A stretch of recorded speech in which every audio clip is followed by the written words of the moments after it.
Hello. Unfortunately, that is the extent of my Norwegian. I don't know any other Norwegian, I'm afraid, so back to English. Can everybody hear me okay? Yes? Lovely. So I am on Twitter. It'd be amazing to gain some followers from this. If you've got any tweets, feedback, I'd be very happy to hear. So as just mentioned, I am a keynote speaker. My family and I founded the Molly Watt Trust, a charity, back in 2011, and that focuses on supporting people with Usher syndrome. However, a couple of years ago, I set up my company, which is Molly Watt Talks, and at the company, I focus on, whoops, I'm going to hold it like you. I focus on advising in accessibility, usability/user experience. So what I often find myself doing is working in the technology fields, in digital, and just trying to improve the online experience for everybody with a disability and without. So those with accessibility needs. I'm obviously very passionate about assistive technology in general, through my own experiences, and that is, as just mentioned, because I've got Usher syndrome. I'm going to backtrack a little bit and talk to you a little bit about myself, and then I'll go back into the tech side of things. So I was born in 1994, so I'm 25 now, and at 18 months old, that was when my parents kind of started picking up something wasn't quite right. I wasn't responding to them. I blew lots of raspberries, so turns out later on it was obviously because I liked the vibration, I couldn't hear anything. But I went for hearing tests, and it was in fact, I was severely deaf, and I was given my first pair of hearing aids at 18 months old. I had a very happy childhood. I went through mainstream school. I had lots of friends. I had a teacher of the deaf. I had speech therapy, intensive speech therapy, and that's how I'm able to communicate how I do today. So primary school days were fab, so from the age of like 3 up through to 9, 10 years old, things were great. It wasn't until I got to around 11 when I started experiencing some more challenges. And the first challenge I remember is I was struggling to lip read. And for a deaf person to struggle to lip read was really quite isolating. Deaf people in general are very visual. So as soon as that started to fail me, I was really, really struggling, to see the whiteboards in the classroom. I had just started senior school, so kind of big school as well, so there was lots of new faces. I was clumsier, had lots of headaches, my eyes were sore, and it was actually my teacher of the deaf who said to me, "Oh Molly, you might need reading glasses, go and get your eyes tested."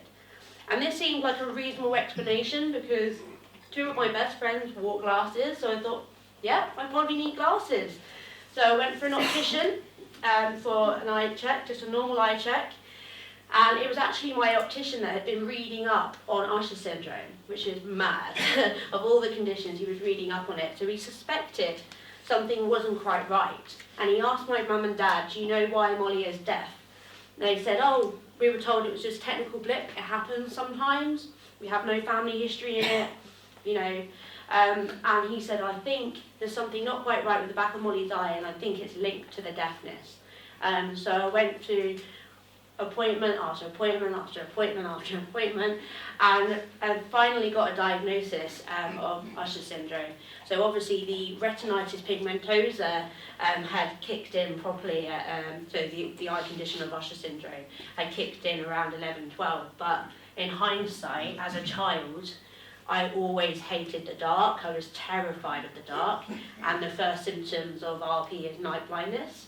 So I would avoid school discos, Halloween, hated all those things. So now looking back, I sort of think, yeah, it probably started a lot sooner than we thought, but didn't realise because, what child doesn't like the dark? What child does like the dark? It wasn't unusual. So I received my Usher syndrome diagnosis at the age of 12, and I went from being partially sighted to severely sight impaired, which is politically correct for blind, at the age of 14. Just want to check I'm going at an okay pace. Is that okay? So by 14, I had lost most of my sight. So I now have 5-degree vision. So one eye's pretty much had it, and my right eye is my better eye. So it's like looking through a straw, if you like. So peripherally, all gone. totally blind in the dark, useless in the dark, which isn't great over here because it's dark all the time. But, you know, hey-ho. I got my first, so at 15 I was told I needed to do mobility cane training. Absolutely hated the idea. I was a normal quotation mark, normal teenager who just wanted to be like her friends. You know, I was still in mainstream. I didn't want a cane to make me look different. I didn't believe I was going blind. I was like, I'm fine. I really didn't understand the severity of my condition. But I had mobility cane training. As soon as I finished it, folded it up, chucked it away, didn't use it. I was covered in black and blue and bruises. You know, I was always falling into things, but I refused to believe I needed this cane. And it was actually when I got to around 16 when I think I realised that I really couldn't be that independent 16-year-old that I wanted to be like my older brothers. And it was actually my younger sister, who's 5 years younger than me, was more independent than me. And I remember that really stinging me, because I wanted to be the bigger sister, but she could walk to school on her own and I couldn't, and that was really, really tough for me to swallow. But after a lot of nagging, I might say, sorry Mum, she nagged and nagged and nagged for me to go on the list for a guide dog. She said, you know, if you're not going to use your cane, if you want to be independent, you must go on the list for an assistant dog. So to be honest with you, when guide dogs came round, and they said, look, you could be on the list for 3 years. You know, there is a massive waiting list. I thought to myself, I'll be ready in 3 years. I'll go on the list. I'll worry about it then. 7 months later, they call me up. They say, we found a dog for you. Perfect match. Her name is Eunice. Odd name, but you know. And you know, she's a beautiful black lab retriever, fresh out of training. We think she'd be a perfect match for you. Now, I'd be lying if I said I was happy when I got this phone call. I honestly went to my room and cried because I was not ready. I really didn't want to accept I needed this dog. You know, I couldn't swallow using a cane, let alone a dog. I obviously went along with it. I had no choice. I realised I had to. Met the dog, she's beautiful, loved her, fell in love with her, went for the residential training, everything was great. Probably the main challenge I had being a guide dog owner at 16 years old was, in hindsight, I was very hormonal. I was suffering with a lot of mental health issues, so anxiety, depression, isolation. I didn't want to leave my bedroom, so having a guide dog with this big sticker on my forehead, I wasn't exactly keen to then leave my house, you know. So I was at school, and I was having a bit of a tough time at school as well. No one was really accepting me, and so I didn't really accept myself, I think, because I was, funny enough, at the time, at a school for the deaf. Now, you would think, after a few discussions last night on the table, apparently it's very different in Norway, which I'm very glad to hear, but in the UK, the deaf community are not very welcoming to the deaf-blind community. So when I started this school, straight away, as you're not deaf, you don't know how to sign. And I was like, well, I am deaf, I'm wearing 2 hearing aids, but because I didn't know the British Sign Language, I was seen as a sad excuse of a deaf person. And straight away I was kind of penalised because I wasn't like them. And I didn't tell any of them about my blindness because I thought, oh gosh, they can't even accept me as a deaf person, let alone a deaf-blind person.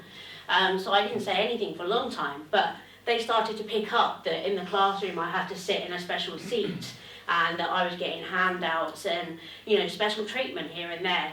And they started picking up on that and said, why are you being treated differently then? You're just pretending and you're just trying to get the extra attention and all of this absolute rubbish. And it was the care staff at the time of the boarding school did a little meet-up for all of my U group at the time to kind of sit down and explain Usher syndrome. So they were like, look, Molly is going blind, she's losing her sight, you know, she's experiencing quite a lot of emotional turmoil. You need to be, you know, helpful and understanding. You need to offer her a hand because our lunch hall was like a 2-minute walk from our dorms, and often in the UK, in winter months it'd be dark by 4 o'clock and dinner was at 6 p.m. and I'd been left in the dorm because I couldn't walk to get dinner because it was pitch black and none of my friends wanted to help me. They were like, you're fine, you were fine earlier, so why do you need help now? So that was a real challenge because I was okay during the day because I had vision. But when I got to night time when I was totally blind, they didn't want to believe it. So it was a real challenge, I think. So having the guide dog on top of that, I wasn't ready for it, the school weren't ready for it, they didn't know how to support me. Straight away they kind of just shut me away in a room, in this isolation room, for lunch, for assemblies, for all sorts. So I was just kind of shut away because I wasn't like the rest of the school. So I had a real tough time at school, and I came out of this. The one thing I can say is I got GCSEs. I got good GCSE exam results. I left. I had kind of this forced gap year, I would say, because I just after my A-levels, it wasn't working out in the school. I was really struggling. A lot of my peers, teachers as well. I had the SEN. Don't know if it's special educational needs. Don't know if you guys have that over here. She turned around and said to me when I tried to talk to her about some of the struggles I was having with my first guide dog and mental health issues. She said, well, the thing is, Molly, you don't really need your guide dog, do you? Well, I don't exactly pretend to be blind. They don't exactly hand out guide dogs, for anyone and everyone. You kind of have to fit a certain criteria in order to get an assistant dog. But this SEN teacher was telling me, you don't really need her, do you? And that was so damaging for my mind, because I was like, but I do. I've been giving her, I've been told I'm blind. I know I can't, I'm not like everybody else. So that was a real struggle. So I left that school into kind of this forced gap year because I had left by the time it was too late to start college or A-levels anywhere else. It was too far into the following year. So I spent a lot of my time in my room, really struggled. My parents refused to let me stay in bed all the time. Had I had it my way, I would have stayed in bed and I would not have come out. But I started volunteering at a local primary school. Loved that. I actually went to this primary school, so as I mentioned right at the start, primary school days were the best days when I was just a deaf person. But things were so simple and easy there. The school were happy to welcome me in my guide dog unit. I helped out with a few different classes. They made me feel valued. And that was really great. It was a real turning point for me in my journey. But eventually, so my mum, bless her, did all the research to try and get me into a college, because she said, no, you are academic, you are capable, you can go far. I had two older brothers that they'd gone to university, and I felt like it was my turn, but I really felt like I didn't have value and that I wasn't going to go far in life. So Mum found this college. I said, Molly, I've got a really good feeling about this college. Mainstream college, about half an hour away from where we live. Molly, do you want to come and see it? And I said no, because I honestly felt they were going to reject me, because I was like, every other place I've been in so far, they've rejected me, they've not accepted me for who I am. And so Mum went along and she came back, she said, Molly, they were great, they want you there, they want you there. And one of the things that I loved about this place is that they invited me in for an interview. So they do this for every student that applies for this college. They invite you in for an interview, they look at your GCSE results. So I went along and they looked at my results. They said, Molly, you would get into this college any day of the week. What subjects would you like to do? They were treating me as Molly with GCSE results, like a student, not deaf-blind Molly, okay, how can I treat you because you are deaf-blind? Oh, in Usher syndrome, we don't really know much about this, da-da-da-da. I walked into the room and I was just like anybody else. And that was great. But after this interview, they said to me, right, Molly, we won't lie to you, we've never had someone with Usher syndrome before, but we are willing to learn. And it was that very attitude that was totally life-changing. And, I did my art and design diploma and English literature and language A-levels at this college, did really well. It honestly restored my faith in humanity. I kind of was down here to up here, I was on cloud nine, I was like, yes, I can finally get somewhere in life. I even applied to university, got into university, And I was so happy. I was so happy because I was like, yes, you know, I honestly thought at one point in my life that I wasn't going to get anywhere. Unfortunately, university wasn't all that was promised.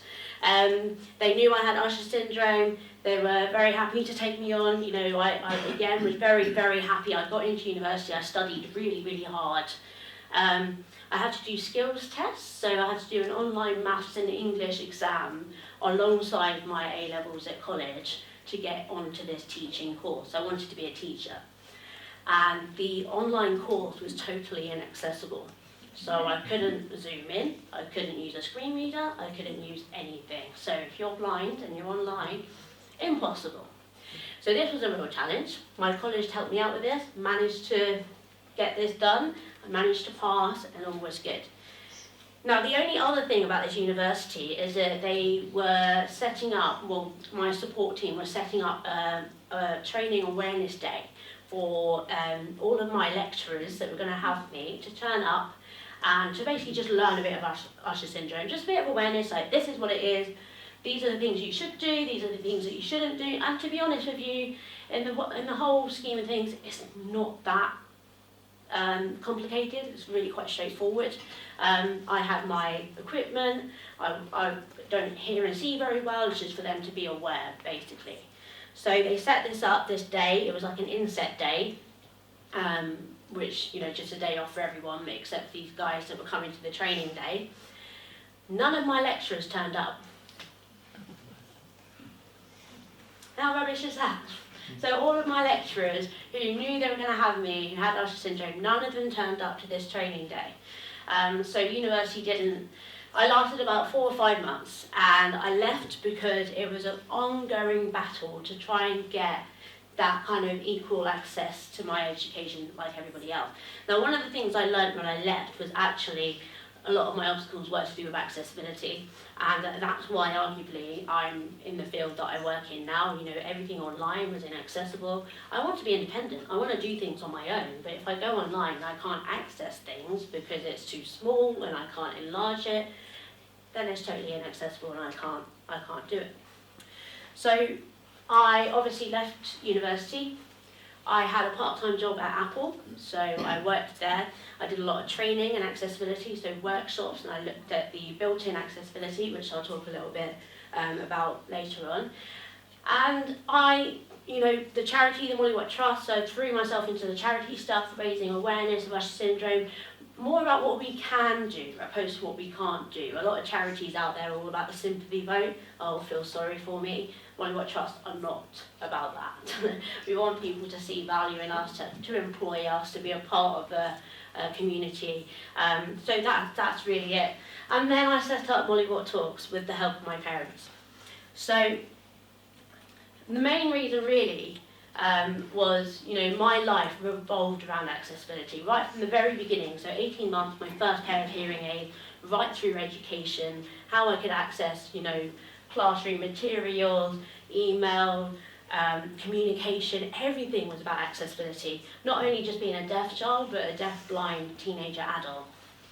So, yes, and there's this quote, and I can't claim it, it's not mine, I saw it on Twitter, but no one understands inclusion like, oh no! Like those who have been excluded. Oh, there we go, it's back. But yes, and it is so true, it's so true, and that's why I'm very passionate about what I do, because essentially it's helping not just people like ourselves, but everybody. So moving back into the technology kind of topic, that's why I'm here today. I like to put into perspective how far tech has actually come in my lifetime. So at 18 months, I was given analog hearing aids, which are pretty archaic for us now, and my parents will tell me I absolutely hated these hearing aids, because if you think about it, 18-month-year-old having these alien things put in her ears all of a sudden, I didn't want to know about it. I'd take them out, I'd hide them behind the sofa, I'd hide them in the toilet, anywhere but my ears. And I think because I had 2 older brothers and 1 younger sister, and I was at mainstream school, nursery, and I think I must have realised, something must have clicked, that I needed these hearing aids in order to communicate with my family and my friends. Although I was very visual, but I needed that bit more. So once I started wearing these hearing aids, they were always in. I totally relied on them wholeheartedly. And I got on very well with these hearing aids. Then I got to the age of 9, and digital hearing became a thing. And I remember I was in year 3, and they said, Molly, we've got these new hearing aids for you, digital hearing aids, you can pick your colour. I went for a pink pair, bright pink pair with colourful ear moles, they were right out there. And I was in and out of school this day. I was back and forth from the audiologist hospital appointment, and you know, they were fitting me and they were checking the audiogram, making sure everything was just right. And those of you that wear hearing aids or know someone with hearing aids, you'll know that when you first get a pair of hearing aids, it takes a long time, probably 2 weeks, for you to really tune in and get used to the hearing aid. But I remember this day when I got the digital hearing aids, it was kind of a moment of clarity, because it was autumn time, and me and my next brother were up, we walked our pet dog down to the park, and I remember walking along and hearing the leaves crunching underneath my feet, and I was like, oh my gosh, wow, leaves make sounds, what? I was so fascinated, and there were birds, I could hear birds for the first time. I was flabbergasted, I was so stunned and fascinated by these new sounds, and I just remember just being this little excited kid by all these new discoveries I was having by digital hearing aids. You know, my brother must have been like, really? Like, that's normal, but for me it was like, whoa. So I got on really well with my digital hearing aids. Then I got to the age of 20, 21, and I was introduced to smart hearing. Now I have to admit, because I got on so well with my digital hearing aids, I wasn't really a massive fan of the idea of moving on to something else, because I was like, no, I'm quite comfortable with these, I get on very well. But it was really because I think I didn't realise what I was missing out on until I got smart hearing aids. And besides the fact they come with an app, which is amazing, like, you know, everything has an app now, why not have an app for your hearing, right? But the quality of sounds with these hearing aids are amazing. So for the first time, I could actually localise where sound is coming from. So I'll give you an example why that's so important, is that back when I was just wearing my digital hearing aids, I was walking down the street with Eunice, my first guide dog, and we marched really quite fast. And I remember she abruptly stopped. And I remember thinking, why has she stopped for? And there was this massive truck that had literally pulled out of my left side. Now I've got no vision left to my left. Pulled out probably about 1 inch, 2 inches away from my face. And it had a flashing light on the back, which obviously I didn't see, but it was beeping. Now I heard this beeping, but I had no idea where it was coming from or how close that danger was. So if Eunice wasn't there that day, I would have been under that truck. If I was using the cane would have been under and I would have been injured. So having these hearing aids, I can localise where things are coming from. So if I'm in a group of people and I'm trying to socialise, or conferences like this, someone talks to me, I can hear roughly where the voice is coming from. And if you imagine if you've got reduced vision, so I've got 5 degrees vision left, it's exhausting scanning around a lot.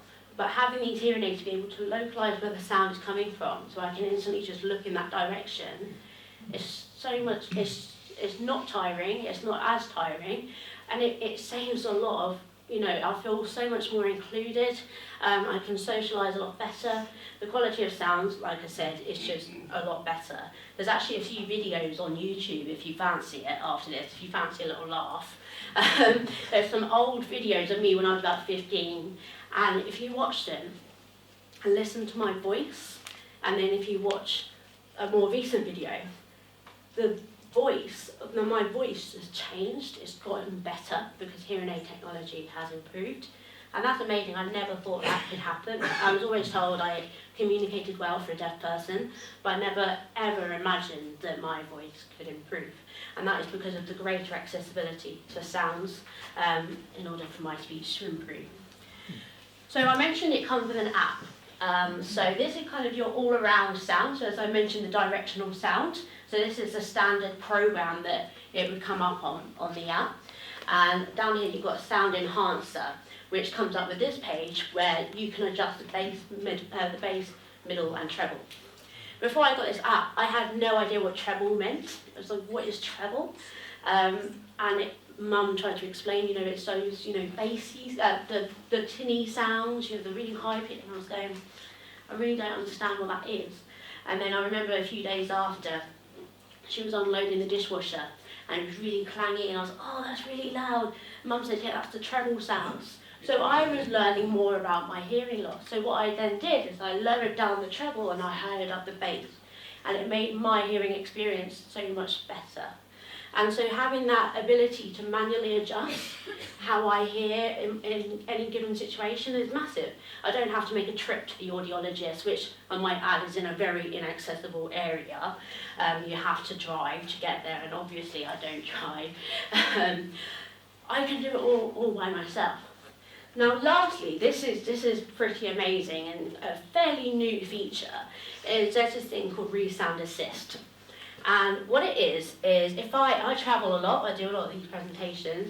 If I was away, I'll give you a real life situation actually. I was blow drying my hair, and one of my hearing aids just zapped and stopped working. Now for all the reasons that I've just spoken to you about, you probably get the gist that I'm quite reliant on these hearing aids. So when one stops working, I feel very lost. And I'm like stressing, I'm nowhere near home, I was abroad somewhere. And what I can do on this app is I can open up this thing and I can fill in like a little form. So I can say which ear is broken, exactly what happened to make it kind of zap out. Is it causing whistling sounds? Is it doing this? Is it doing that? Like literally just tick all these boxes and narrow down exactly the root cause. Then that little form gets sent to an external audiologist. Audiologist pulls it up on their laptop, their phone, and they make some adjustments to my audiogram. And then they send that back to my iPhone. I receive it. There's like a software update, like you get on an iPhone. And what I do then is I take my hearing aids out and I scan it next to my iPhone, and it reinstalls the new software and it fixes it.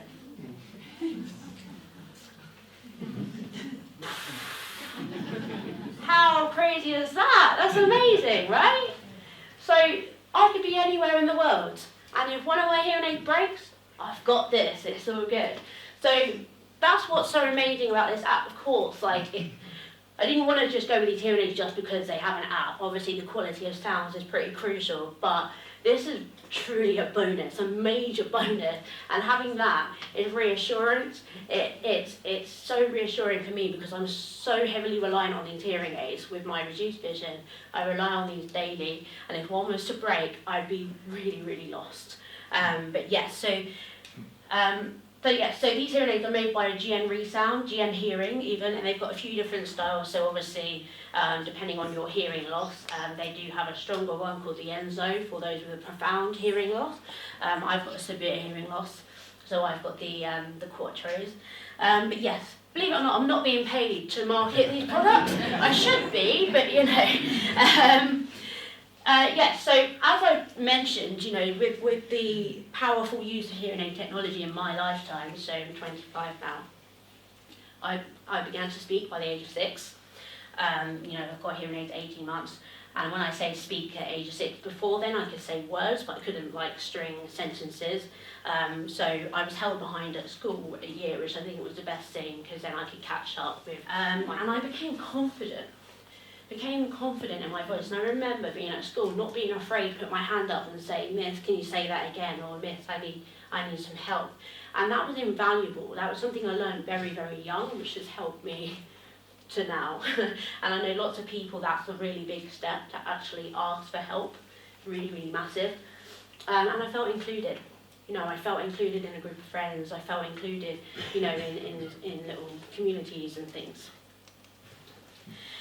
So, of course, I'm talking about the deaf side of things. Being deafblind comes with a whole new set of challenges. The hearing aid technology for me has been priceless. Like, really has helped me. I wouldn't say it compensates, but it helps me access my surroundings as much as I can. And this is a quote. I wonder if anyone knows who said it. Blindness separates people from things, and deafness separates people from people. Anyone? I'm deaf, you got to talk about it. Helen Keller. Yay! Helen Keller. Love, amazing. And of course, she's inspirational. She was inspirational in her own right. But this is so true. So I like to think that, you know, the deafness separates people from people. That's kind of rectified for me with the hearing aid technology. But of course, there's the blindness side of things, like all of the challenges I had through my education and into university was really all down to not being able to access things visually. But my education bundle looked a little bit like this, and this is mainly through like primary school, so you know, from the age of 5 right through to 15, 16, should we say. So I had a radio aid, so you know, the teacher wore a microphone. I had these. This technology has improved a lot as well, because when I was really young I had wires everywhere and it was not very attractive. But now, you know, they had these neat little boxes that the teacher would wear, and then I would have these little tiny shoes that would stick on the end of my hearing aid, which was really cool. They would speak into it and I would hear directly. Pros and cons with this thing, because they were so neat, or they started getting really nice and neat and looked nice, teachers would forget about them. They would go to the toilets and not turn them off. But then it was also really funny when there was a naughty child that they would take outside and they would turn them off, and everyone would say, what are they saying? What are they saying? So I was that cool kid. So that's the pros and cons with that, but obviously that was how I was able to hear my teacher in the class. I had sort of a note taker / teaching assistant, so someone that was always there. And it was only really in certain subjects where I needed kind of a bit of help, you know, quite a lot of subjects I was fine with. I was really, you know, sort of, I was kind of an academic deaf child, so maths and science, although I hated it, I was okay with, but it was more sort of English, history, things heavy on the language that I would need some extra help with from my teaching assistant. As we got older, so when I got to sort of secondary school, I started using iPads and Kindles. So of course you've got lots of reading materials. Again, really knackering when you've only got reduced field. But with the Kindles, you can adjust the text size, you can change the contrast, and that reduced so much tiredness. I was able to read, to go from reading a page of a book and having a headache, I could read a chapter on my Kindle comfortably, and I could enjoy that. But you know, if that was an assignment at school, I could complete it by using my Kindle.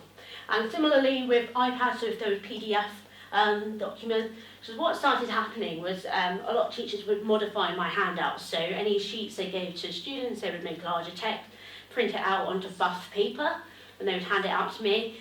I think what we all soon realised was actually to just send them electronically to me on my iPad or my MacBook, and for me to manually adjust it to how I see fit worked a lot better. It also gave me that independence as well. I could adjust it myself. I was that cool kid with the MacBook as well. I had this fancy MacBook.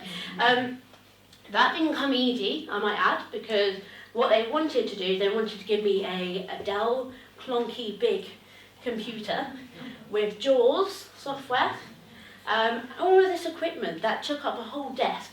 That's what they wanted to give me when I was at secondary school. And I was like, I don't want that. I don't want to be stuck out like a sore thumb. I want to be at the desk with my peers, like everybody else, and I can do that with a MacBook. They don't know MacBook, that's what's the word they use it? Luxury, that's a luxury. It's expensive, but it's a luxury. You can't have Apple, that's a no. And we fought, my mum, she's a Rottweiler over here, she fights a game, she fights a good game. Our argument was, if you have a Dell computer which is £300-400, and then JAWS, which is about £1,200, stick them together, you're looking at £1,500-600, whereas at the time, a MacBook that I used was about £600-700. So when we're talking about return of investment or, upfront costs and things like that, MacBook, because it has built-in accessibility that I really benefited from, was far more beneficial than Adele and Jaws and things that I would have to turn up to the classroom 10 minutes before, set it all up, stay behind at the end of the classroom, pack it all up, put it in a big backpack and then take it to my next class. I didn't want to do that. So thankfully, I got my MacBook and I was very, very happy with that. Then of course there came guide dog situation. That's how I got around independently.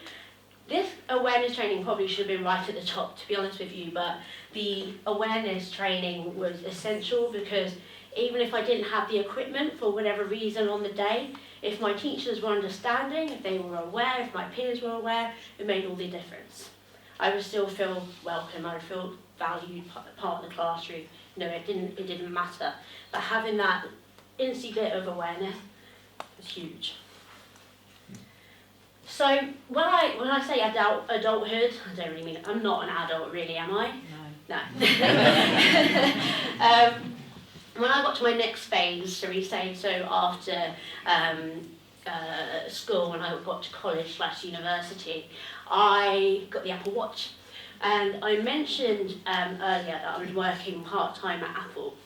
And when I was working at Apple, this is when the Apple Watch was, ringing about.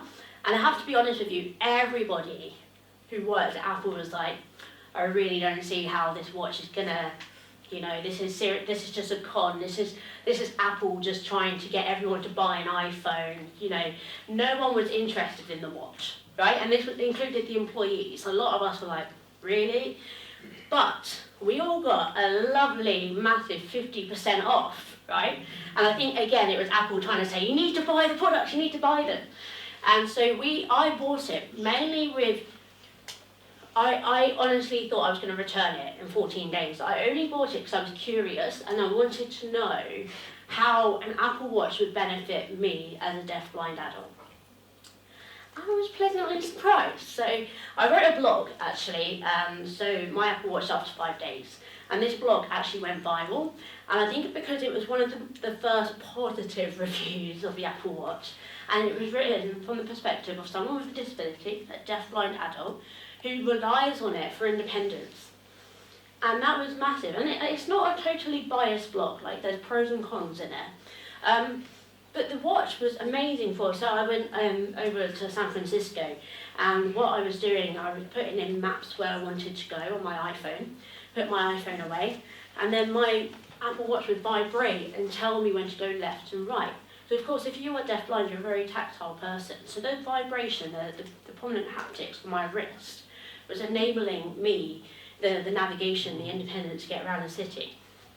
And of course, the app, the Resound app, is also on the watch. So what that means is I can stream the instructions. So the Bluetooth is streamed to my hearing aid, so I can hear the voice saying, in 10 yards go left, and that's massive. That's massive. I can be out and about, someone's calling me, answer it, stream straight to my hearing aids. As a deaf-blind person, you don't want to be holding your phone, your really expensive iPhone 8 Plus or X or whatever. You don't want to be holding it in your hand. I always felt quite vulnerable as a deaf-blind person holding this. So now I can have my iPhone tucked away safely in my bag.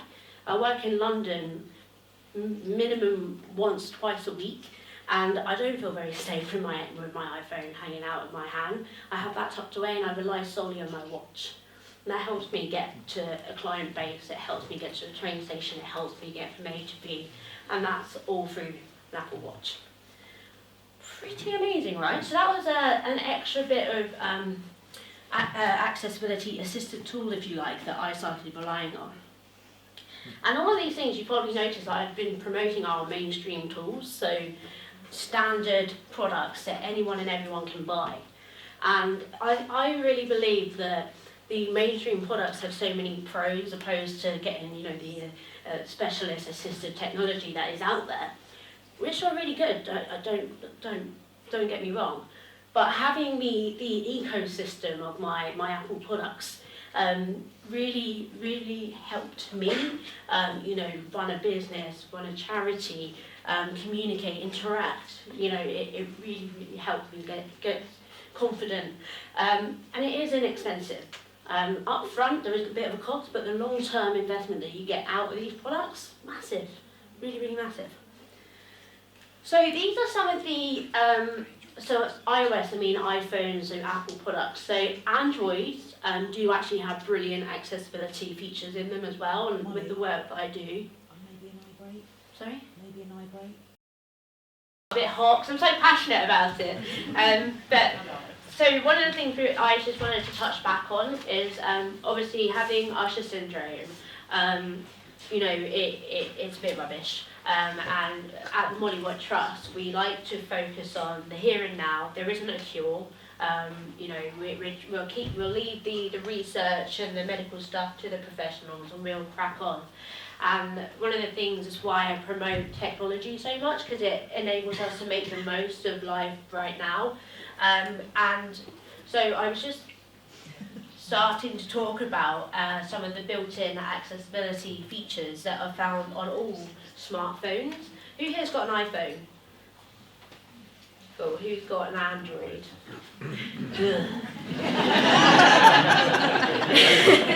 No, I shouldn't say that. You know what, with the work that I do, I do know how great the Android accessibility experience is, also pretty good. The problem I have with Android is that it's different from phone to phone, whereas with iPhone it's the same. You know, how you use it is the same. You don't have to learn a new system, whereas with Android, you have to you need to take an hour or two just to learn everything, and then you can use your phone. That to me is just too much effort. But yeah, so a lot of these features that I'm going to talk about now are also available on Android, but I am, in case you hadn't figured it out, I am an Apple fan. So, but yes, is everyone aware of these features that are found on iPhones? Deaf guys? Yeah, good. So at the top you have VoiceOver, which is a very, very commonly used screen reader, so for blind people. I come across a lot of blind people that do use it, but then a lot of blind people that don't. So for example, I am registered blind and I don't use a screen reader. And in the work that I do, when I talk to developers and designers and I tell them that, they're really shocked because they think that all blind people see nothing at all, which is just ignorance, you know, it's like with deafness, blindness, every kind of disability, there's so many different varying levels of severity, but I still get people today that are like, but you're not blind, you're looking straight at me. So yeah, anyway, so back to this. So obviously you've got VoiceOver, Zoom and Magnifier, so these are obviously magnification tools.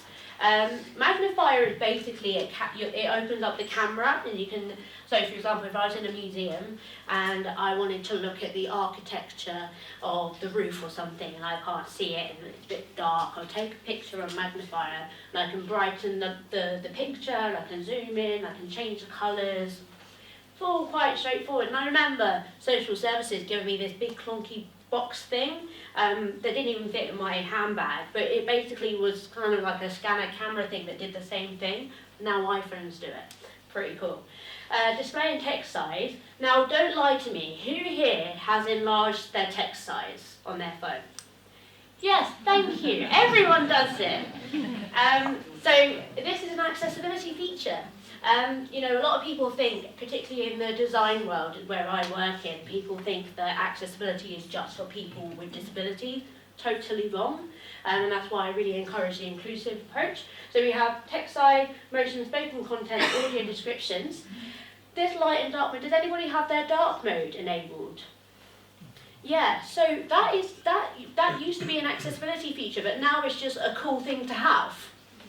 Right? So it's one of those things, they've mainstreamed it, they've made it normal to change things. And obviously by having dark mode, it reduces eyes showing the white light, which causes headaches and things for people with sensitive eyes. And then we have colour filters. Has anybody come across the colour filter? This is quite new. So you can change the filters that the colours are on the screen. So if you're colourblind or if you're sensitive to certain light. When I was at school, they would give me like a tinted transparent sheet to put on top of like a textbook, and it would basically reduce the glare. And that's basically essentially what this does, is it reduces, so I could put like a yellow tint on the screen, or I could put a blue tint, and you can adjust it. You can adjust how tinted it is and how untinted it is. So I'm more likely to have it like this than I am like this, because then the experience when I'm going from app to emails to this is more consistent. Whereas if you're online and you've got dark mode on, some websites the colours don't really work well with. And then lastly, this is the screen reader in detail. So on the voiceover experience, there's like a rotor, so you can change the setting of the interface, so how the screen reader accesses information. So you can have it go, you can have it go from link to link to link, or you can have it go from heading to heading to heading. Mostly when screen readers are using the website, they're designed to skip to each heading, and then the user would jump to a heading they want to listen to, and then they would swipe to listen to more information. Most screen readers work slightly differently, but on iOS it's quite straightforward. You just swipe, swipe, swipe, and then swipe down to listen to content. So these are all built in on our handheld devices. It's pretty cool. It's pretty cool. So, and then of course we're living in a day and age where the voice is being used more and more. So the Hey Siris and the Alexas, there's still room for improvement, definitely. But I'm finding more and more now when I'm out and about. So I'm saying, Hey Siri, send a message to so it saves me having even to look at my screen when I'm outside and it's too bright or anything like that. I can just do quick little things by using my voice. But the thing with this is that hearing aid technology is pretty essential for this. Like, we need to be able to access the voice and the sound in order to fully benefit from these kind of technologies. Because as I'm sure a lot of you are aware, there's so much technology out there that are built for blind people that aren't very accessible to deaf blind people. And we need to try and afford deaf blind people the privilege of making use of it. So that would be like a slow burning process, I would say. But because I benefit from it, I'm so passionate about it. I'm like, it's so cool. We need more people benefiting from it. So as mentioned before, I talked about some of the assistive technologies and how they are quite expensive. So JAWS is like £1,200, Zoom text, braille displays, switches, so quite a lot of really cool assistive technologies that are available for those with access needs. The problem with these things, they're obviously built to access information for those with different access needs, is that when you jump online, you want to book a train ticket or you want to browse the web for whatever reason, many websites are not built to be compatible with these products. Right? Am I right? Yeah. And it's so frustrating because as a user you think, yes, I've got this technology, I can use the internet, I can book a train ticket by myself, I can do this, I can do that, I can send an email, I can do that. But then you jump online and it's like 10 steps forward, 15 steps back, because you're just excluded. And that's exactly what happened to me when I was at university. I jumped on the internet, tried to access the portal, couldn't do it. I would go to zoom in and the page would get bigger, but the content stayed the same. And that's because of the coding behind the website not being compatible with accessibility and assistive technology. Who here uses a tab key when they're online, on the computer? Does anyone use a tab key? Yeah? So when you're filling out a form, do you use it? Yeah? How annoying is it when that doesn't work? Very annoying, right? But this tab key is the most commonly used button for all the assistive technologies. So to jump from link to link or heading to heading, elements on a page, that tab key is used whether you're using a screen reader, braille display, whether you're using switches, that tab key is used. And one of the first things I say to designers and developers when building websites for people with accessibility needs is that everything on the page needs to be accessible for the tab key. Otherwise, there's just no point. There's just absolutely no point. So I've kind of already floated into it, so accessibility and design, but this is kind of the field where I kind of work in. And to give you an idea, I worked on accessibility with Apple, LinkedIn, Spotify, ASOS, NHS Digital, and more.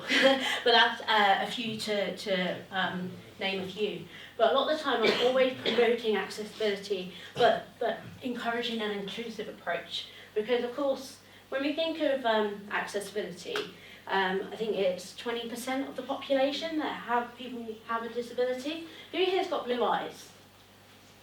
Of course, we're in Scandinavia, most people do. So who here's got a friend with blue eyes? A sister or a brother? Keep your hands up. Sister or a brother, you know someone with blue eyes? Everyone put your hands up. Everyone put your hands up. Yeah. 20% of our population have got blue eyes. That's the same statistic for the amount of people that have disabilities. So when you think of it like that, you really need to apply accessibility to everything because it's going to benefit every single one of us at least once in our lives. And what I mean by that is our ageing population is growing. We're living longer, which is great, medicine's getting better. But we're all going to get older, I'm afraid, guys. We're all going to require something. I talk about my poor old granddad a lot, bless him. So he's 80, and he's a bit deafblind, just because he's 80, so he needs hearing aid, can't hear a thing. I can hear his TV outside of his house, he has it so loud. And then he's got very thick glasses, and he's just been diagnosed with age-related macular degeneration. So he's basically like me. Me and him, we're like this, we've got so much in common. But that's because he's an older guy, he's just gotten older. That's what time's done to him. He's acquired. And he's also acquired mobility, like he doesn't walk as fast as he used to. His back is very sore, he complains about that a lot. But those are the similarities between me as someone with deaf blindness at 25 to grandparent, 80 years old, and we have the same access needs. We bought him an iPad a couple of Christmases ago because he lives up in the northwest of England and we're in the southeast, about 4-hour drive away. And he said, no, I don't want an iPad. Was not interested in technology in the slightest. But I have my next brother up. He was at the time training to be a pilot, and he was living in Spain. And Grandad would call us up and say, you know, how's Jack doing? Really want to speak to him. Really miss him. We say, Grandad, if you had an iPad, you could not only speak to him, you could see him on FaceTime. And that persuaded him. He was like, oh, yeah, okay, maybe I should have an iPad. So, of course, I was working at Apple at the time, got the iPad, special discount, get up there, and I set up his iPad exactly how I have mine set up. So, that's what I mean, is that when we're talking about accessibility, it's not just the small minority groups. Actually, we're talking about anyone and everyone that could be benefiting from these accessibility needs. So, yes. So these are some of the things that I would be talking about. You know, I would break down impairments. So you have the visual, the auditory, the sensory motor, speech, and cognitive. I hate these slides because it's very black and white, and in reality is life isn't black and white. You know, a lot of these do cross over. But when I'm talking to designers and developers, this is what I have to start with. I break it down and I talk about these are the sort of users that could be using your online products. So obviously visual, the ability to perceive and process visual information. Auditory, ability to perceive and process auditory information. I won't go into the others, but... and then I'll talk about the long term, and typically this is what they would think about. Blindness, low vision, colour blindness, tinnitus, growth in the ear, nerve damage, hearing loss, etc. So they would be more focused on this than they were on the temporary situational impairments that everyone can experience. So, for example, who here has gone out and forgotten their glasses and they've struggled to read something? Anyone done that before? Yeah. How do you then access information? Well, I can tell you now, sorry mum, but my parents have their text size on their phone bigger than I have mine. And they just wear glasses. You know, and I'm blind and they just wear glasses. So that is a typical accessibility feature that is benefiting the majority opposed to, you know, as well as the minority group. You know, you've got, when you're outside, the glare on the screen is quite hard to access information, so that's when you might want to consider colour and things like that. Auditory, if you're on medication, excess earwax, noisy environment, so when you're trying to communicate in a noisy environment, that can be a bit of a struggle also. And obviously these are also, so sensory motor is quite an interesting one. So if you're carrying a child and you know you're holding shopping bags, how do you then open a door? So you are temporarily impaired. I mean, it's a funny term to keep using, but that's the kind of perspective that I'm trying to put on people, is actually everyone does experience it, whether it be just for a moment or for a phase or whatever, people do experience accessibility needs. So this guy here is experiencing quite a lot of the things that I have just talked about. Does anybody want to tell me what he's experiencing right now in terms of accessing his phone? So I'll start you off. It's really bright, so the glare on the screen, he probably won't be able to see that screen very well. He's wearing headphones, so he's basically deafened to the world. He's not looking where he's going, so he'll probably run into something. He's in motion, so he's moving around, so his ability to actually hit focus areas will be difficult. And one of the things, so does anybody use sporting apps, exercising apps? So one thing, so Nike did it really well, is that they understood this situation because they realised that a lot of their users would be in motion and they would be outside. And so what they did, they changed their interface. So when you're in active mode, the buttons are a lot bigger. The contrast is very high, so black background, white text. So when you're in this situation, you can still access the app. So that was very simple thinking from a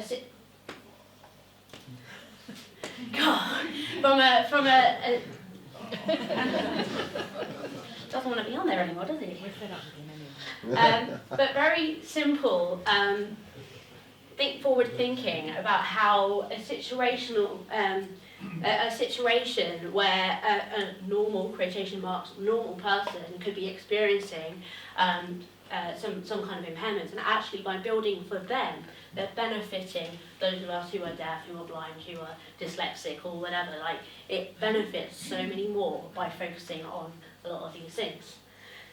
So it's not just building for the minority groups, but the majority. And this quote up here, has anybody heard of Sigma?